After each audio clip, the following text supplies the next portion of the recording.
قرآن مجید میں ارشاد ہے، اعوذ باللہ من الشیطان الرجیم، بسم اللہ الرحمن الرحیم، واللہ یحب المطہرین۔ سورہ توبہ میں ہے، ارشاد فرمایا اور اللہ پاک رہنے والوں کو ہی پسند کرتا ہے۔ یعنی یہ اللہ تعالیٰ دیکھیں نا، ایک پہلو کیا ہے کہ انسان اللہ تعالیٰ سے کہتا ہے کہ یا اللہ میں تم سے محبت کرتا ہوں، لیکن یہاں پہ دیکھیں کتنا پیارا انداز ہے کہ اللہ خود فرما رہا ہے کہ میں ان لوگوں سے محبت کرتا ہوں جو اپنے آپ کو پاک رکھتے ہیں۔ اس کے بعد ہمارا جو دوسرا ٹائٹل ہے وہ ہے عبادات میں صفائی۔ اسلام ہمیں نہ صرف روزمرہ زندگی میں صفائی کا سبق دیتا ہے بلکہ عبادات میں خصوصی طور پر پاک اور صاف رہنے کی تاکید کی گئی ہے۔ نماز سے پہلے جسمانی صفائی اور پاکیزگی حاصل کرنے کے لیے وضو کرنا ضروری ہے۔ یعنی اسلام کی جو عبادات ہیں، نماز، روزہ، حج، زکوٰۃ یا اس طرح دیگر جو عبادات ہیں، اس میں بھی ہمیں دیکھیں صفائی کا، اور کتنی خوبصورت چیز ہے نماز کہ بچوں جب ہم نماز پڑھنے کے لیے یعنی مسجد میں جاتے ہیں تو سب سے پہلے کیا ہے؟ وضو کیا جائے، یعنی طہارت حاصل کی جائے۔ وہ جو گندگی ہے منہ پہ لگی ہے، ہاتھوں پہ لگی ہے، بازو پہ یا کسی بھی اور جو یعنی پاؤں وغیرہ پہ لگی، خاص طور پر کیونکہ ہم چلتے ہیں تو بہت ساری چیزیں ہوتی ہیں، مٹی وغیرہ کوئی چھینٹیں کسی گندے پانی کے پڑ گئے تو ہدایت کیا ہے کہ پہلے وضو کرو اور پھر نماز پڑھو۔ تو اللہ تعالیٰ نے عبادات کے ساتھ بھی اس کو دیکھیں جوڑا ہے کہ اللہ کی عبادت کرنی ہے تو پاک ہو کے کرنی ہے، ایسے نہیں کہ جیسے منہ اٹھایا اور اٹھے اور اللہ کی بندگی جو ہے وہ کرنا شروع کر دی۔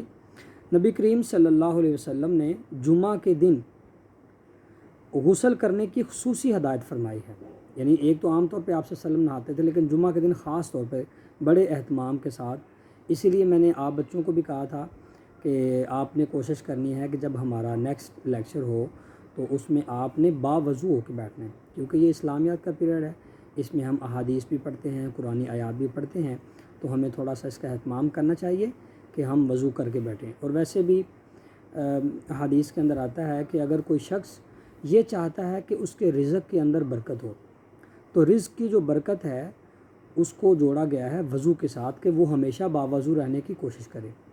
اور جب انسان وضو کرتا ہے تو لا محالہ وہ اپنے آپ کو فیل کرتا ہے، یعنی یہ فیلنگ ہے بڑی عجیب، کبھی آپ نوٹ کیجئے گا کہ جب ہم وضو کر لیتے ہیں تو ایسی احساس ہوتا ہے کہ ہم پاک ہو گئے، پتہ نہیں کچھ چینجنگ آ گئی ہے۔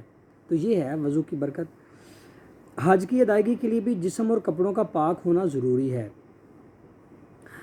اسی طرح روزے کے دوران بھی جسم اور ذہن دونوں کو پاک رکھنا ضروری ہے۔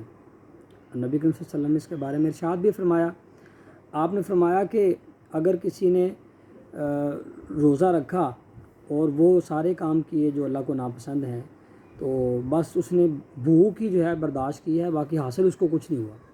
تو اس میں بھی جو ریکوائرمنٹ ہے وہ کیا ہے کہ اپنے آپ کو ذہنی طور پر، اپنی آنکھوں کو، اپنے کانوں کو ایسی گندگی جو شیطان کی طرف سے آتی ہے مختلف نافرمانیوں کی شکل میں، اس سے پاک رکھا جائے۔ قرآن مجید کی تلاوت کے لیے بھی طہارت اور پاکیزگی لازمی ہے۔ یہ دیکھیں وہ بات میں کہہ رہا تھا نا کہ قرآن پاک جو ہے اس کو ہاتھ نہیں لگا سکتے آپ وضو کے بغیر۔ ارشاد بھی ہے آگے، لا یمسہ الا المطہرون، کہ اے قرآن، اسے ترجمہ کیا ہے، اسے قرآن کو صرف پاک لوگ ہی ہاتھ لگاتے ہیں۔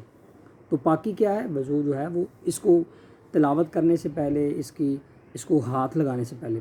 تلاوت تو ہم ویسے بھی زبانی کر سکتے ہیں اگر ہمیں کچھ صورتیں زبانی یاد ہیں، لیکن اگر ہم قرآن حکیم کو فزیکلی پکڑنا چاہتے ہیں تو اس کے لیے بچوں ہمیں پھر اس وضو کا اہتمام جو ہے وہ کرنا پڑے گا۔ نبی کریم صلی اللہ علیہ وسلم کی زندگی سے مثالیں۔ نبی کریم صلی اللہ علیہ وسلم صفائی اور پاکیزگی کا بہت خیال رکھتے تھے۔ آپ صلی اللہ علیہ وسلم کا لباس بہت سادہ اور صاف ستھرا ہوتا تھا۔ آپ صلی اللہ علیہ وسلم دانتوں کی صفائی کا اس قدر خیال رکھتے کہ ہر نماز سے پہلے مسواک کرتے، یعنی 5 نمازیں ہیں تو دن میں 5 دفعہ اپنے دانتوں کو صاف کرتے۔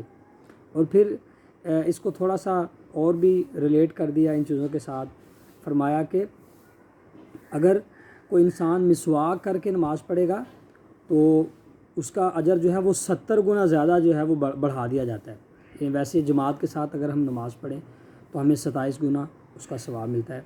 تو حدیث میں آتا ہے کہ آپ نے فرمایا کہ اگر تم ہر نماز کے ساتھ مسواک کا اہتمام کرو تو جو نماز مسواک کے ساتھ وضو کر کے پڑھی گئی ہے تو اس کا اللہ تعالیٰ اجر جو ہے وہ کئی گنا زیادہ بڑھا دیتے ہیں۔ اور پھر ایک حدیث میں تو آپ صلی اللہ علیہ وسلم نے یہاں تک فرما دیا، آپ نے فرمایا کہ اگر تمہارے اوپر تھوڑا سا بوجھ کا مجھے خطرہ نہ ہوتا تو میں مسواک کو تمہارے لیے لازم کر دیتا۔ تو یہ آپ صلی اللہ علیہ وسلم اس قدر اہتمام کر دیتے۔ اور نمازوں کے علاوہ بھی آپ صلی اللہ علیہ وسلم جب سو کے اٹھتے تھے، استراحت فرما کے اٹھتے تھے، تو اس وقت بھی کوشش کرتے تھے کہ سب سے پہلے جو ہے وہ مسواک کرے، کیونکہ سوتے ہوئے انسان کے وہ جو منہ کچھ دیر کے لیے بند ہو جاتا ہے تو معدے کی جو وہ چیزیں ہیں اندر سے گیس وغیرہ وہ ساری جمع ہو کے وہ منہ کے اندر ایک بدبو کی شکل، یا دانتوں میں اگر کوئی چیز پھنسی ہوئی ہے، کوئی روٹی کے ذرات ہیں تو وہ بھی اندر بند رہنے کی وجہ سے، ہیٹ کی وجہ سے تھوڑا گل جاتے ہیں اور وہ ایک اسمیل سی پیدا کر دیتے ہیں۔ تو آپ صلی اللہ علیہ وسلم سب سے پہلے اس کو کیا کرتے تھے کہ اس کو جو ہے وہ صاف کریں اپنے دانتوں کو۔